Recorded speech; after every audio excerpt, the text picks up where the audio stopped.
Alright, 2 words. Think fast. Streamer merch. What you didn't think was a bidet.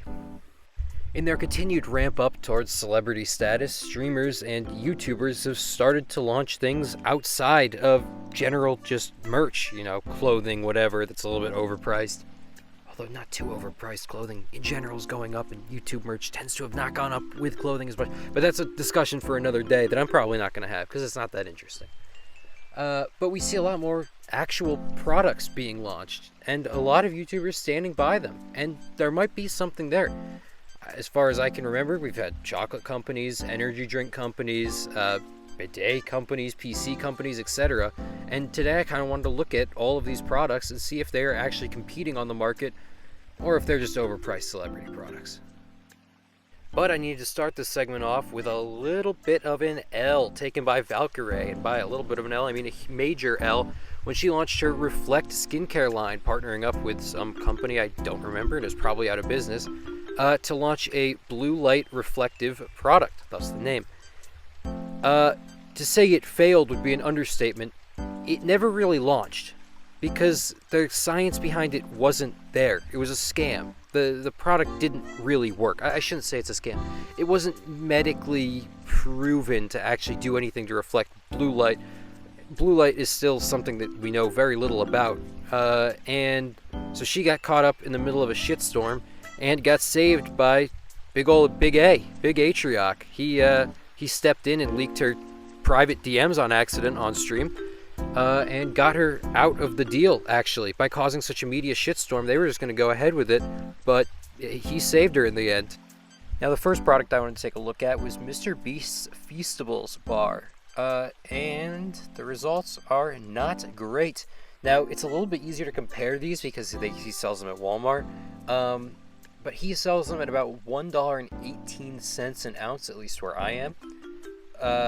And this compared to the competition is Hershey's at 73.5 cents an ounce.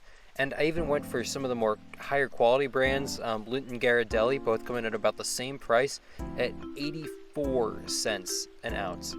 So Mr. Beast has a little bit of catching up to do. The price is a little bit high. Although, then again, he does claim it's made with very simple ingredients and is better for you than a lot of the other ones. And if that is true, then I think there's a legitimately competitive market here, although it does still feel a little bit premium for what it is. Next up is Logan Paul and KSI's Prime Hydration, which has been a massive success. However, if its really competitive product is up for debate. It comes in at about twice as much per ounce as Gatorade, coming in at 11.8 cents per ounce versus 5.3 cents per ounce that Gatorade is able to put up. And that's not good, obviously. It's a little bit off the mark there. It kind of leans back into being an influencer product. Although then again, they don't have their name over it or anything. It really is standing on its own. And from what I've heard, the reviews are pretty positive on it, but it definitely is a more premium option. Now, I should point out with food products, it's not totally fair to judge them just based on price. I haven't tried any of these, so I wouldn't know if they're really more premium products or not. I'm sure there are videos comparing these products to others on the market, and they could tell you if it's worth the price increase. But they don't seem too ludicrously priced to the point that they couldn't be competitive. The rest of the items on this list will not be food, and price will be a little bit of a better gauge of their quality. Next up is Starforge Systems, a PC company created by OTK and Moist Critical. On paper, Starforge seems really good. I don't know much about pre-built PCs or PCs in general. All this gameplay comes from console, and I record videos on a MacBook in my car. But I watched the Linus Tech Tips video about it, and he seemed to say it was pretty good. It has a generally higher output ratio than most pre-built PCs and comes at around the same price. Now, obviously, it cannot compete with home-built PCs because the parts are just cheaper, but there's a huge market for pre-built, and they're running very competitively. I see Starforge as just a continuation of Artisan PCs, which was a company that went out of business on the back of a controversy where one of their executives basically canceled the contest because the streamer that won it was too small of a streamer and they wouldn't get enough publicity from it. which if you're doing that, your company's probably on the way out anyways, but it became a big deal and the company folded on the back of it. Starforge picked up the slack, hired a lot of the employees, and does very similar things.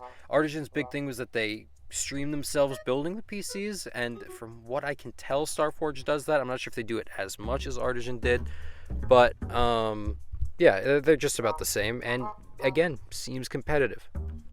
And for my final product of the day, I wanted to look at Ludwig's bidet, which was kind of a weird announcement. I mean, he's been teasing it forever, but it's just strange. It's not the first thing your mind goes to, but it does seem he's made something of a decent quality for $50, which I thought was very good for a bidet.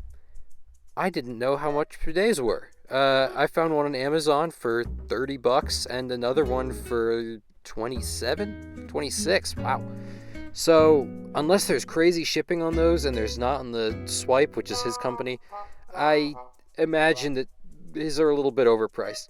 Now, I will say for his $500 premium one, that also seems to be overpriced, but it's a little bit harder to tell because I don't know what premium bidets look like and what the difference is between them.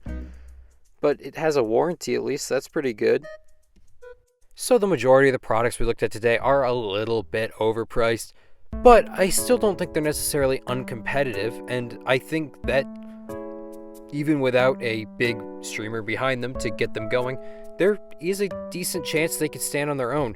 With the exception of Ludwig's bidets, admittedly, those seem a bit high, and I understand that it's got to be really tough to be a nobody in the field of shipping things from China, especially with something so specific like bidets, whereas, clothing is a little bit wider of an industry and something that people do more often. But the price really is high. There's got to be some real quality behind that product for that to make any sense, and I couldn't find it for myself. Now, I don't know what I'm looking for in a bidet, but that was a little bit rough.